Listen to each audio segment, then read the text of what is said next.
Alright, what do we got? This is the...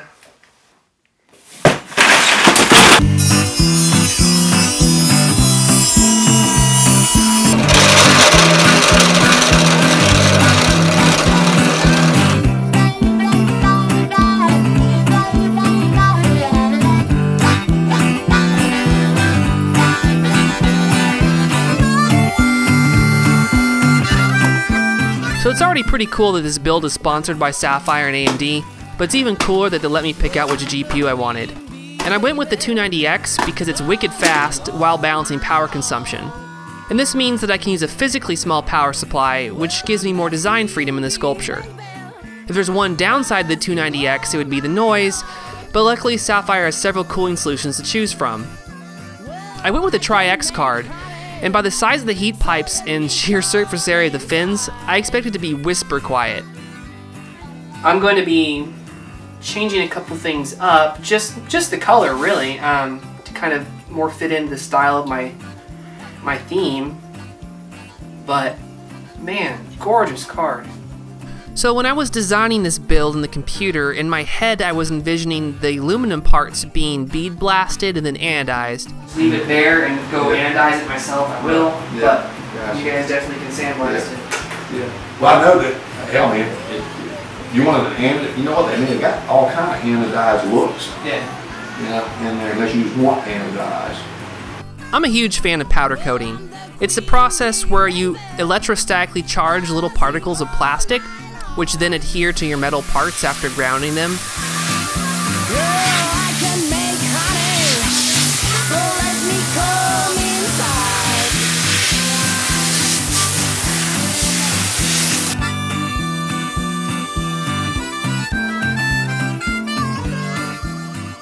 And then you just bake it on. So it's like a plastic enamel, but you can make it look like anything. I'm still going to have them bead blasted, but I think I'm going to do a satin powder coat on them instead. This will kind of give it a nice clear but soft finish while still having the kind of elemental nature of the aluminum. I've taken many computer parts to IPC powder coating before because the guys there are just great. Mike and Chris understand the critical nature of my work and they will not settle for anything less than show quality.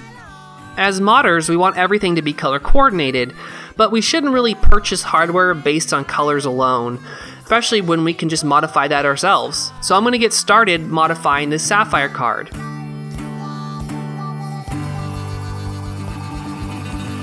Right now it already looks pretty cool. It's a pearl yellow and black, and this could fit in with a lot of different color builds, but it's not going to work for mine. I started by taking it apart, and I gotta say I was pretty impressed because this thing was put together entirely with screws. There weren't any little plastic clips that break off during disassembly. This was great because I was able to easily get it apart for painting. I want a clear, natural looking aluminum, so I need to strip the black dye. To do this, I'm going to use an industrial strength cleaner called Grease Lightning. I've used this stuff before to remove dye from some of my tools just for fun, but since I don't have time to do a lot of scrubbing, I'm going to leave my parts in there a little longer than I usually do. Hopefully when I come back to the parts, all the dye will be removed by itself. While those parts are stripping, I'm going to work on the fans. I don't really want them to be this black color that they were before. I want them to have a silvery hammer tone finish to kind of fit in with the rest of the build. Now if I just spray them right away, it's going to look pretty bad and it might peel and chip. So I'm actually going to have to sand it for a bit first, scuff up the surface, use a primer, and then finally finish up with my hammer tone spray.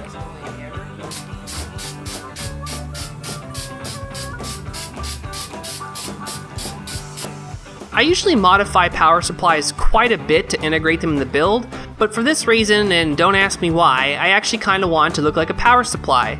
It's still kind of boring though, and I need to integrate it into the mod, so I'm going to paint it and add a little grill to it.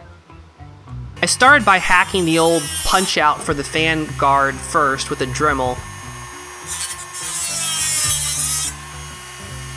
Then I used a file to clean up the edges. I have a really ugly fan grill that's 80mm, and again, I don't know why I have this laying around. It's exactly what I need to make the power supply look like a power supply, but not be as boring as it is. Drilling the acrylic was very difficult.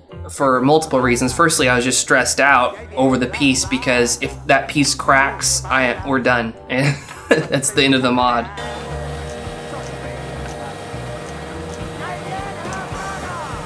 Marvel Mystery Oil. And acrylic is extremely, especially the stuff I'm working with, that cell cast acrylic, it's extremely, extremely hard. And you can go through drill bits like no other.